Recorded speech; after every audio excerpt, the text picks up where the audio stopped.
Glória a Deus. Shalom, queridos, eu já os saudei com a Shalom do Eterno. Faço novamente.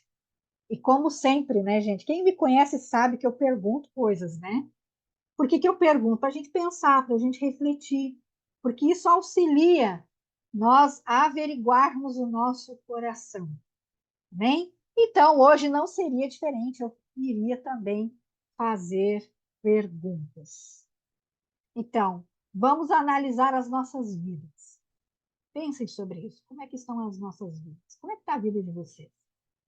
Será que nós estamos totalmente livres do cativeiro do pecado? Será? O pecado tem sido um deslize nas nossas vidas? Ou ainda somos contumazes no pecado? Nós entendemos sobre o significado de iniquidade, queridos? Pecado é uma coisa, iniquidade é outra coisa. Estamos caminhando para a santificação? Será? O que que tem sido? Como têm sido os nossos passos? Quando as pessoas olham para nós, o que elas veem? Opa, aquela pessoa é diferente. Será que elas veem isso? Será que elas conseguem discernir que nós não somos igual ao mundo? Nós somos santos e separados? Será? Queridos, o meu nome é Fabiana Padilha e eu sou uma filha amada do Eterno, que ele teve graça, muita graça sobre a minha vida, e ele me tirou de um charco de lodo e me colocou sobre uma rocha. Amém? Eu sou casada com o Rony Padilha, o homem que o Senhor separou para cuidar de mim. Eu sou mãe da Rafa, sou mãe da Rafinha, sou mãe do Gabi, sou mãe do Bernardo, porque é meu genro, sou mãe da Brenda, porque é minha nora. E eu faço parte do Tropa de Elite de Jesus. Amém? Por favor, queridos, abram comigo as Escrituras em Romanos, capítulo 6. Hoje nós vamos dar uma passeada nas Escrituras, amém? Romanos, capítulo 6, e o versículo é o 19. Obrigado, Eterno, por tua palavra. Tua palavra é maravilhosa, Senhor. Nos ensina e cura a nossa alma. Louvado seja o teu nome.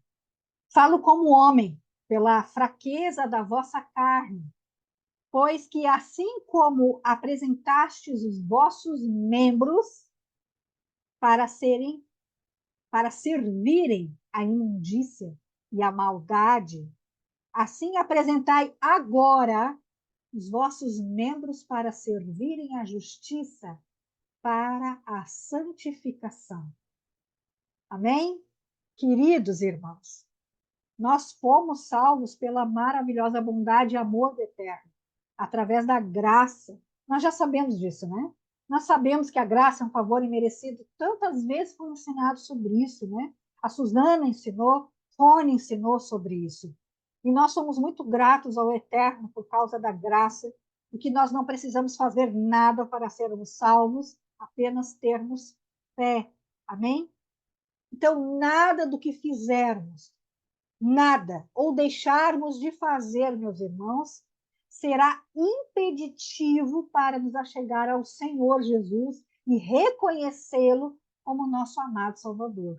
Absolutamente nada. Não sou eu que estou dizendo isso. São as Escrituras que dizem.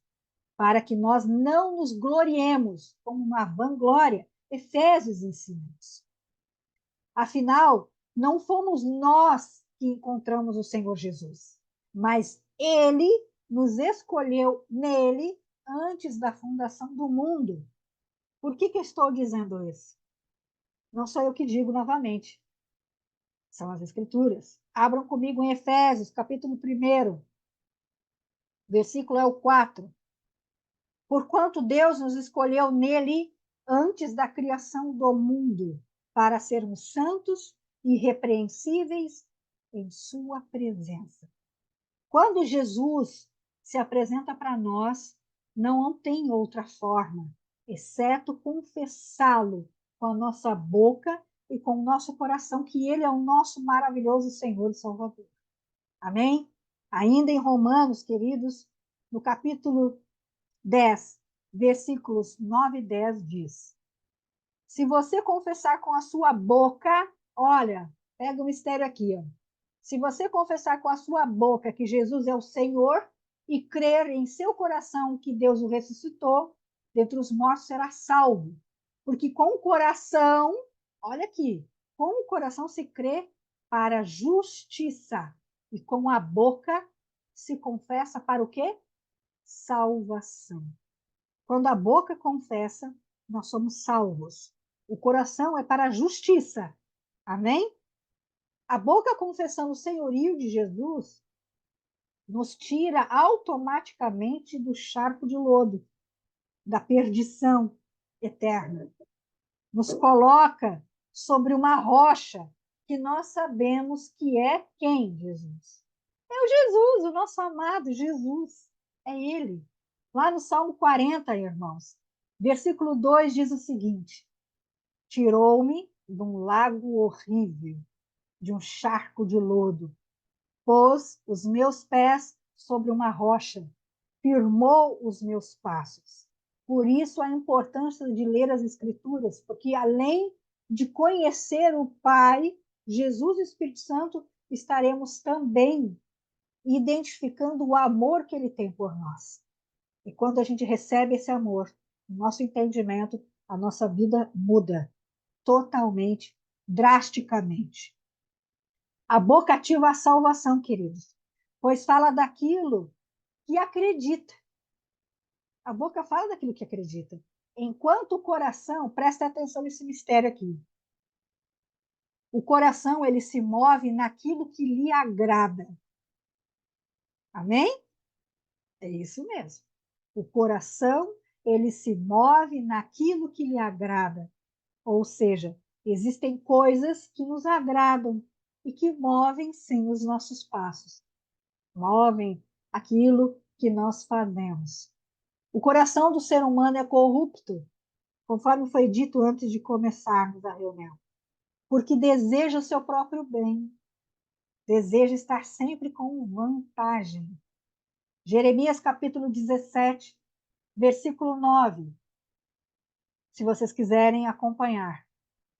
Enganoso é o coração, mais do que todas as coisas, e desesperadamente corrupto.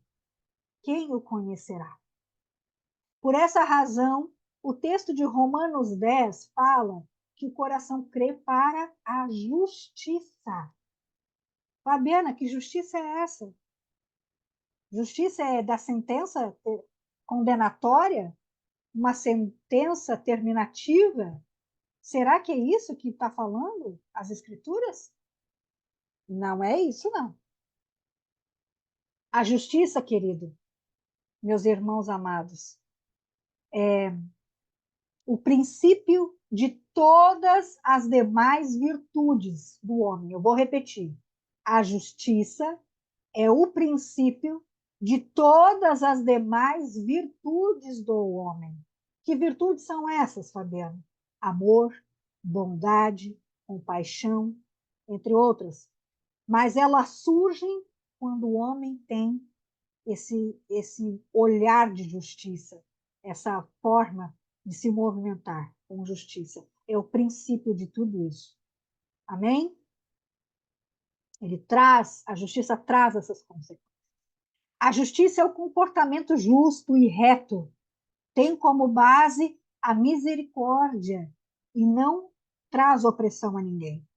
A justiça não é definitivamente sentença condenatória, mas sim o bom senso.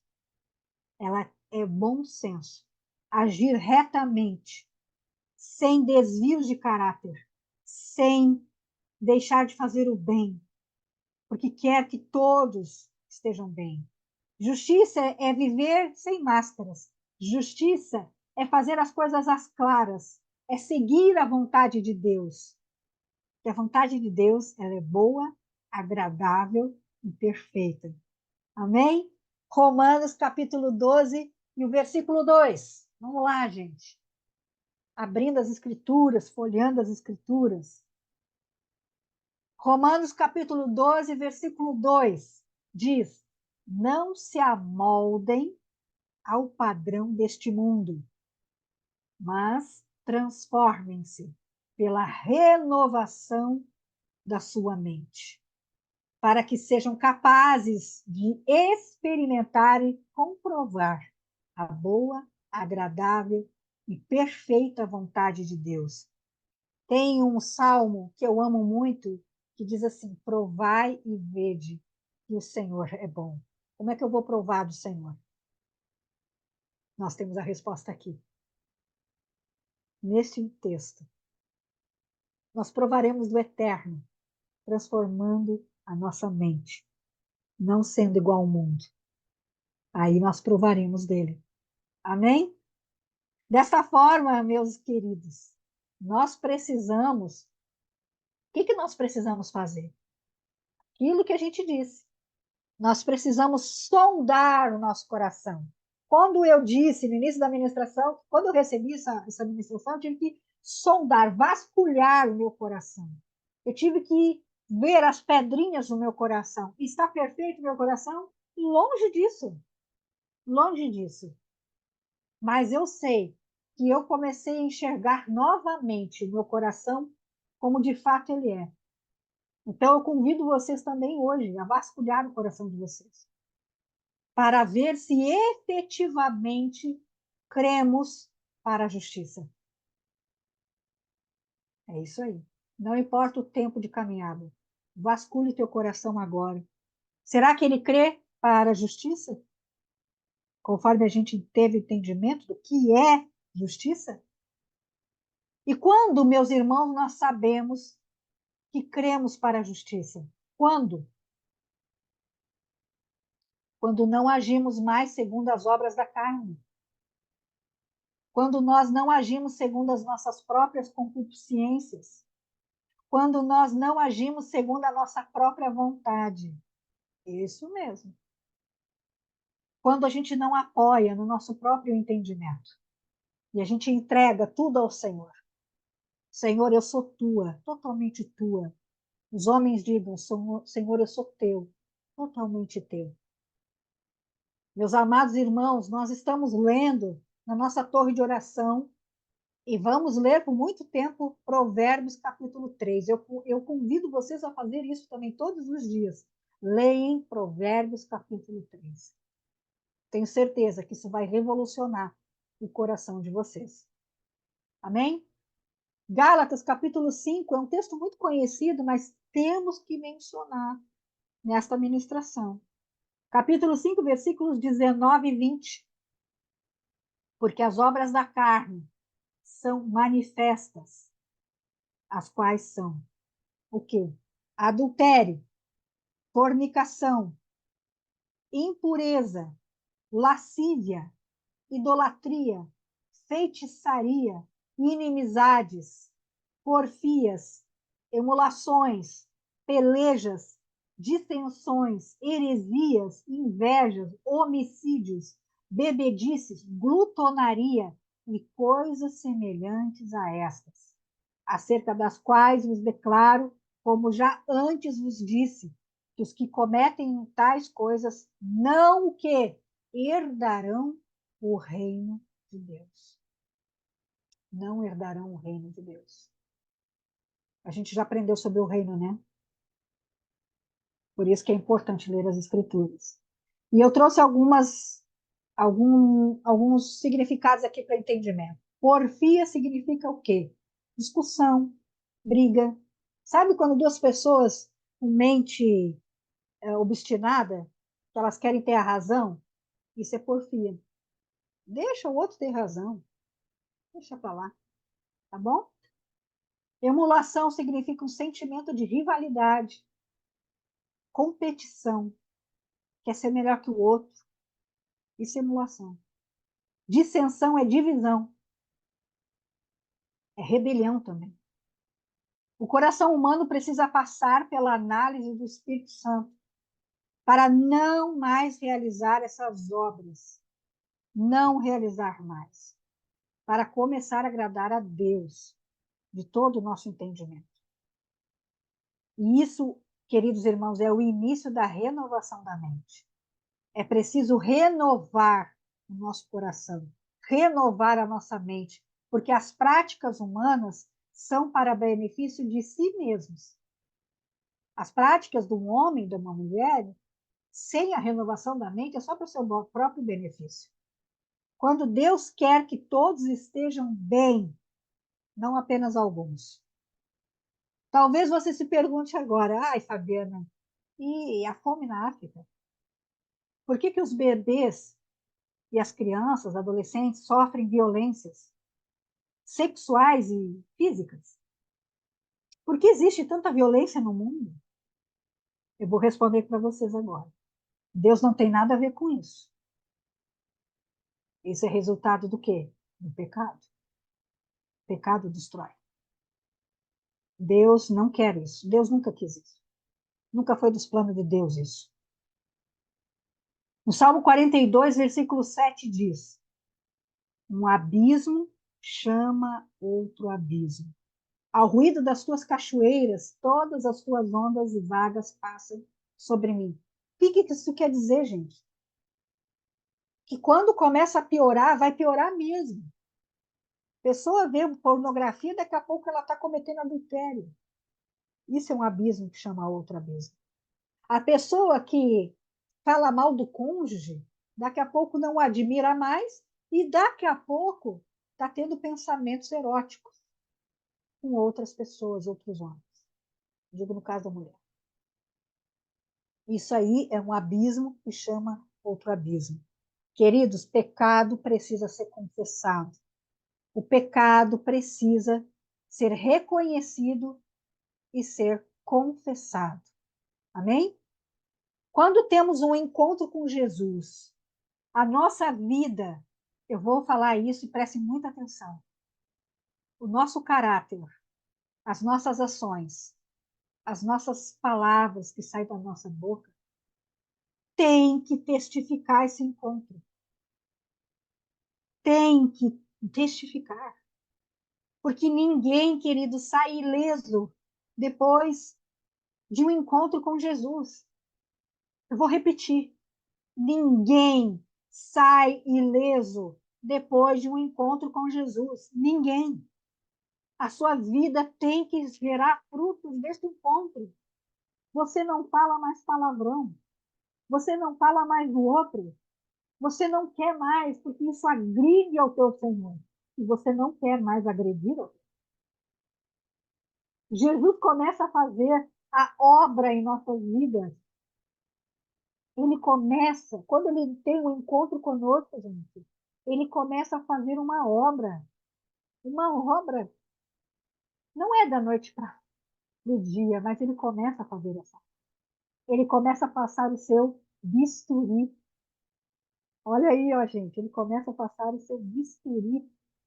Onde? No nosso caráter. Para começarmos a ser semelhantes a ele. Jesus quer que você seja semelhante a ele. Se Jesus não está passando bisturi em você, não tem alguma coisa errada. Tem alguma coisa errada. Bisturi dói, gente. Bisturi não é indolor. Se você está passando uma vida sem dor alguma, ei, sinto te dizer, alguma coisa de errado não está certo. Porque a transformação de caráter dói. Porque é um batismo com fogo. Ela tem que doer um pouco. Efésios capítulo 4, versículo 13 e 14 diz: até que todos cheguemos à unidade da fé e ao conhecimento do Filho de Deus, homem perfeito, à medida da estatura completa de Cristo, para que não sejamos mais meninos inconstantes, levados em roda por todo o vento de doutrina, pelo engano dos homens, e com astúcia enganam fraudulosamente. E esse texto aqui faça a diferença na vida de vocês. Amém? Queridos, a primeira coisa que acontece, nós não queremos mais ferir a santidade de Deus, porque reconhecemos o que foi feito conosco. E por amor ao Senhor, o pecado passa a ser um deslize apenas nas nossas vidas. Mas eu quero dizer uma coisa para vocês. Jesus não veio aqui para resolver só uma parte das nossas vidas. Jesus não veio aqui só para resolver o pecado. Ele veio para sermos inteiros. Ele veio para sermos íntegros. Íntegros. Amém? Jesus deseja que a nossa mente, o nosso coração, sejam totalmente inteiros, sem fragmentos, sem pedacinhos soltos por aí, sem máscaras, sem egoísmo, mas como participantes ativos de uma grande obra. É isso que ele veio fazer. E somente podemos ser participantes da obra do Senhor com o coração correto, do contrário, estaremos fazendo apenas a nossa vontade, idolatrando a nós mesmos. Fazer a nossa vontade também é servir ao Senhor, só que do nosso jeito. Eu vou servir o Eterno do jeito que eu quero, da forma como eu quero, no tempo que eu quero, no tempo disponível, ou seja, do jeito que eu quero. Isso também é idolatria. Porque a gente não pergunta para ele do jeito que ele quer. Isso é idolatria a nós mesmos. E nós fazemos isso, meus irmãos, constantemente. Sabiam disso?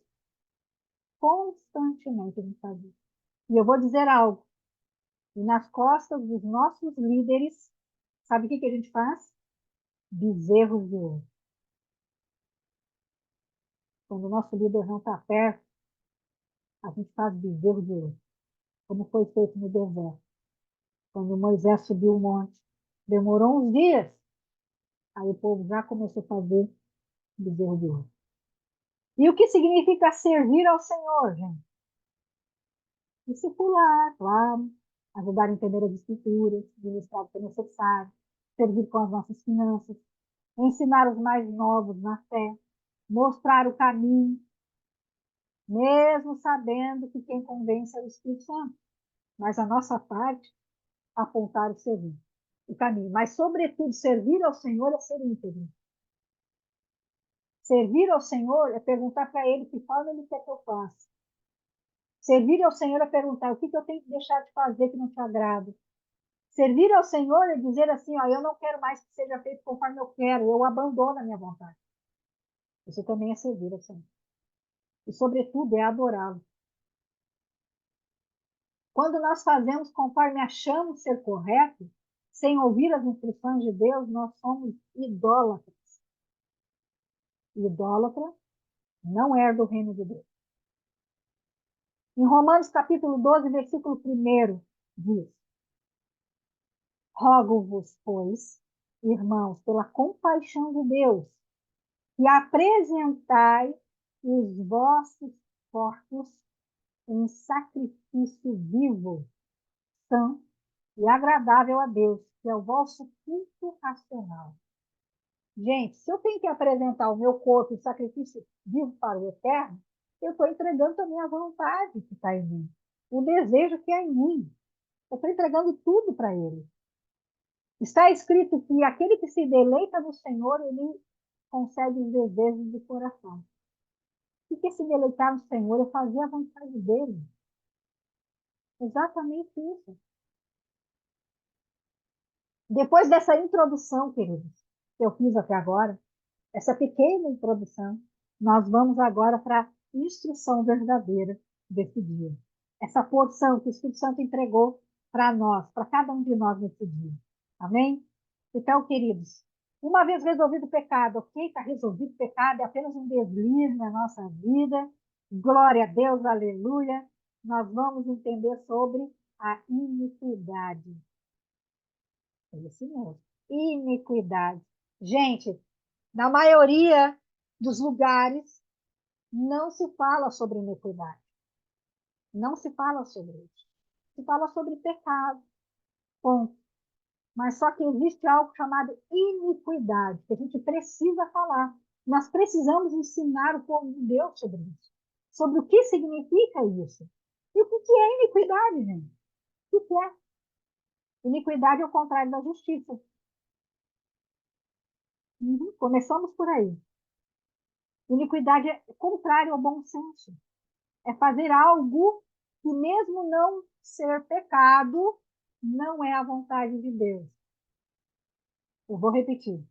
Iniquidade é fazer algo, mesmo que não seja pecado, mas não é a vontade de Deus. Iniquidade.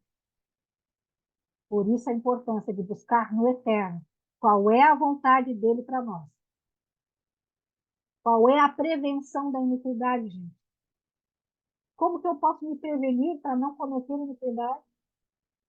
Uma delas é a santificação. Santificação. Anotem. Santificação. Qual é o caminho para um filho maduro?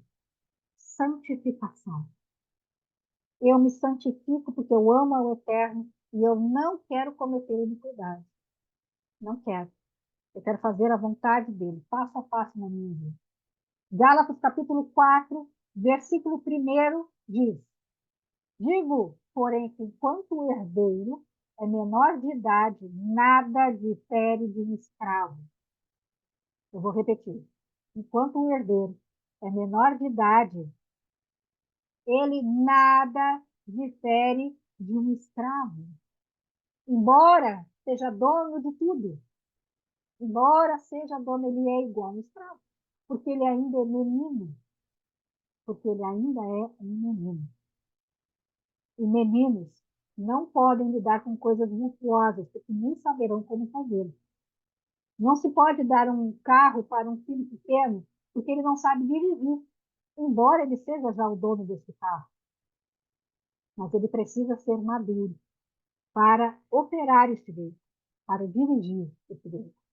Gálatas, no mesmo capítulo, só que no versículo 3, diz assim: Assim também nós, quando éramos menores, estávamos escravizados aos princípios elementares do mundo. Eu vou repetir.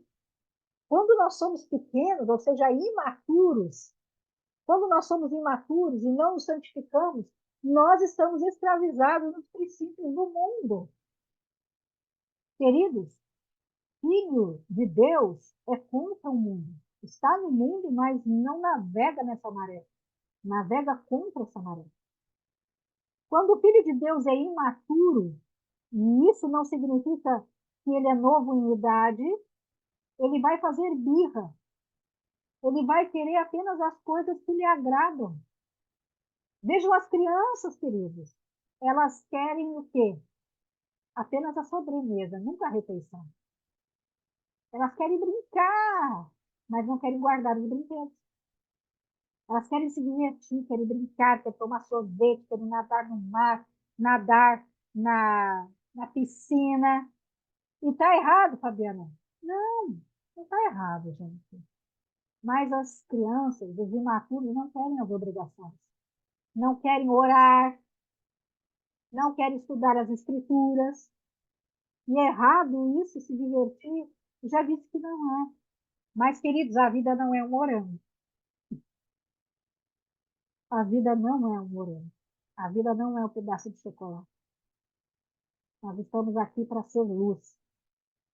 E, às vezes, ser luz se queima bastante. A santificação, queridos, é não nos amoldarmos ao padrão deste mundo. A santificação é não nos amoldarmos ao padrão deste mundo.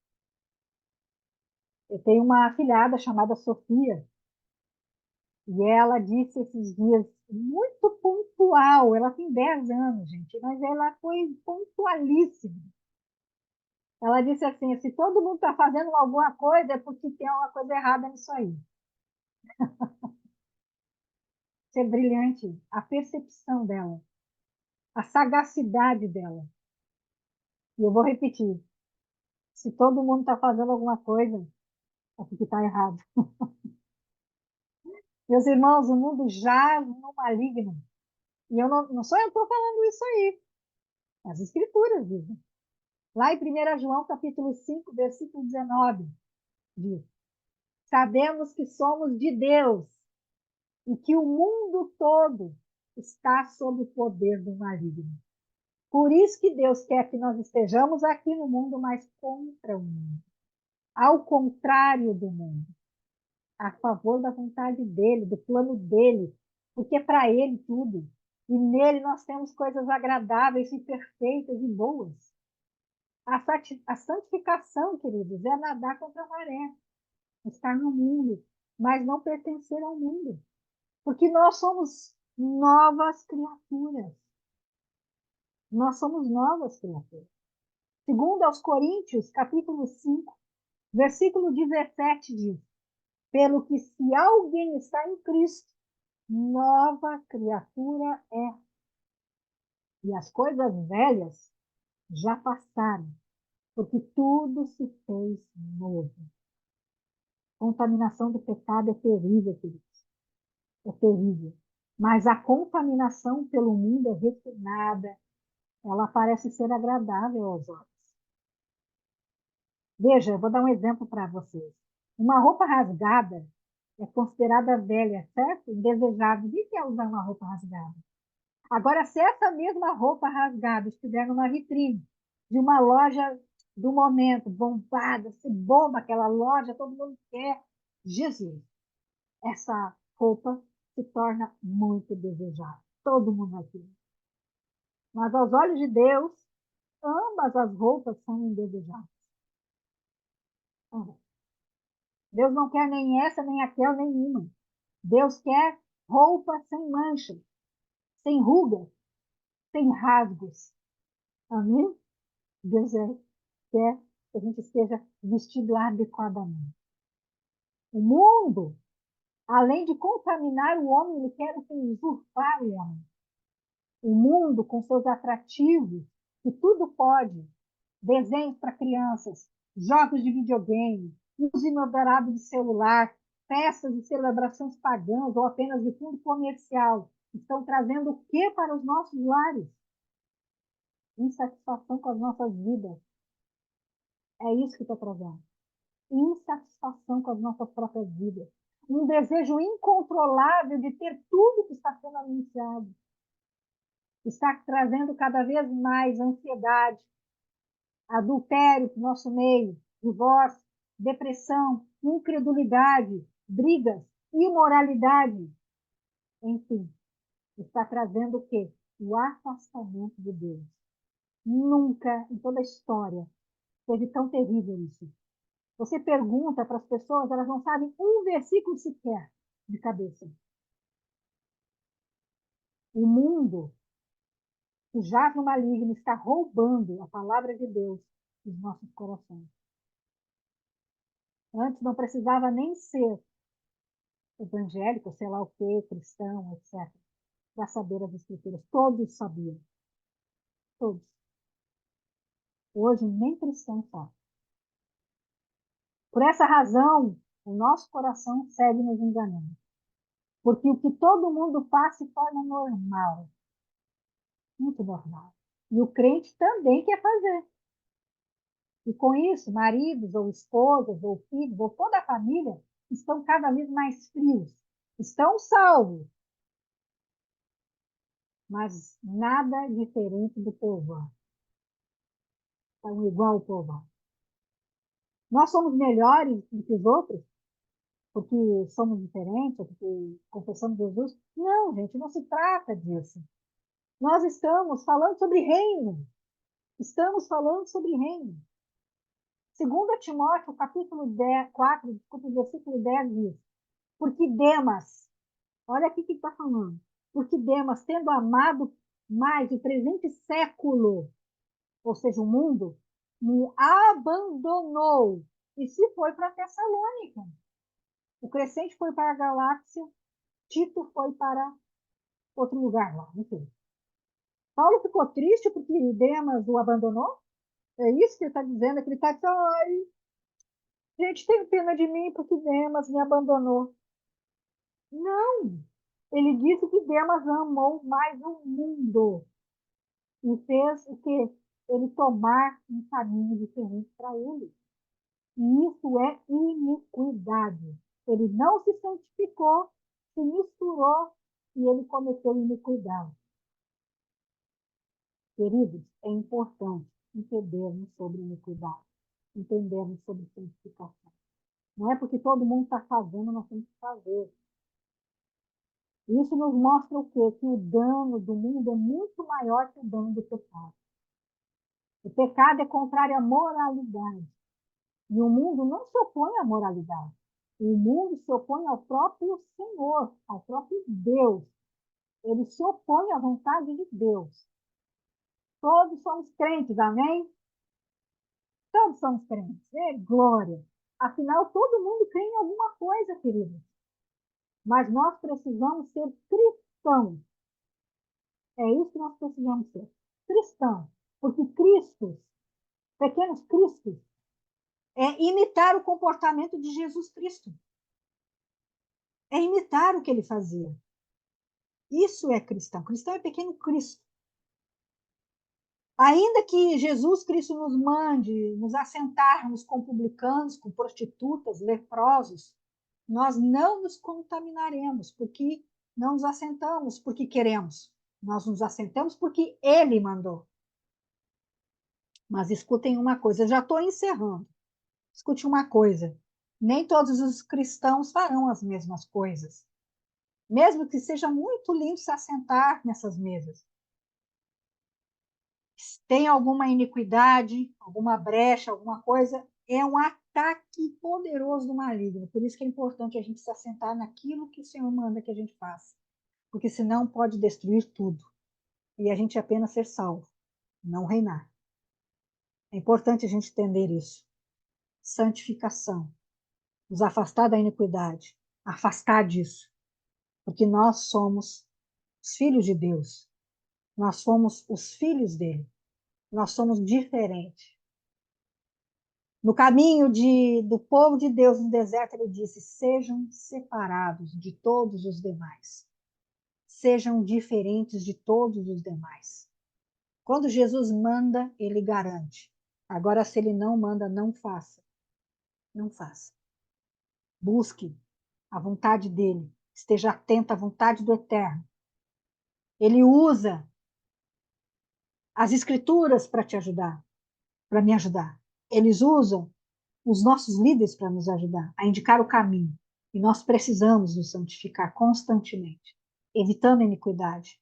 Que a nossa vida, sim, se tornará boa, agradável, perfeita. Mas, queridos, para que a nossa vida seja boa, agradável e perfeita, nós precisamos não nos conformar com este mundo. Nós precisamos ser transformados pela renovação da nossa mente. Então, a palavra de hoje é: seja santo, porque Deus é santo. Amém? Glória a Deus.